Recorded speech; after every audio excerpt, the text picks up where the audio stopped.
You know, one of the biggest unsolved mysteries in American politics today doesn't have anything to do with, conspiracy theories about Kennedy or, is the government covering up UFOs somewhere? No. The biggest unsolved mystery to me is why the hell did MyPillow CEO Mike Lindell go down this path to begin with, right? I mean, as it stands right now, Mike Lindell is probably going to lose everything that he's worked for in his life because he decided to go down the election fraud path with Donald Trump. It makes no sense. Why? Like, what did he have to gain from it?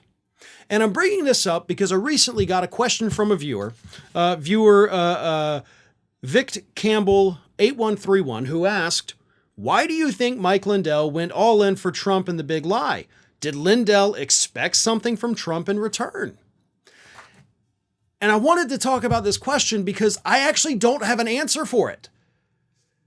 But it's such a good question because it's something that, as many times as I've talked about Mike Lindell, I never thought about that. I never looked at the why of it. And I think that is something that we do need to discuss. Why did Mike Lindell do this?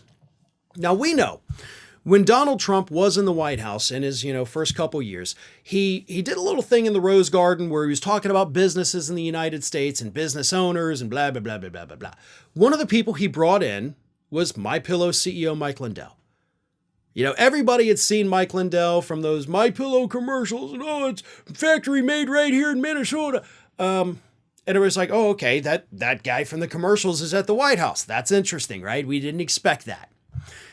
Mike Lindell speaks. He was very nervous, definitely not his forte, but he gave his little speech and moved along, right? And then he started to go more all in for Trump. And it's like, okay, we get it. Trump brought you to the White House. You're free to have your political opinions. Cool. I get it. Whatever. I don't agree with you, but you can have it. It's fine. And then after the 2020 election, Mike Lindell became one of the biggest voices talking about the election being stolen, even though it wasn't. And the rest is history, right? But the question is, why did Lindell go all in on that? He didn't have to. His guy didn't win in 2020. Mike Lindell could have been like, oh man, sucks. That's so bad for you. Oh, well, I'm going to go back to my pillow factory and just keep making the pillows. Oh, here we go. And he could have just moved on with his life.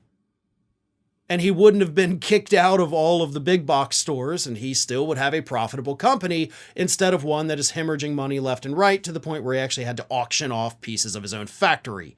Life would have been fine. But he didn't want to go that route. He wanted to stay hitched to Donald Trump. And so he launches his Frank speech, his Frank TV, Lindell TV. I don't know what it's all called. It's all stupid. But so he does these things, puts millions of dollars into it. As he himself says, he's spent tens of millions of dollars trying to overturn the election results. He's being sued by Dominion Voting Systems, by Smartmatic. Both of those lawsuits together total over $2 billion, which Mike Lindell does not have $2 billion sitting in the bank.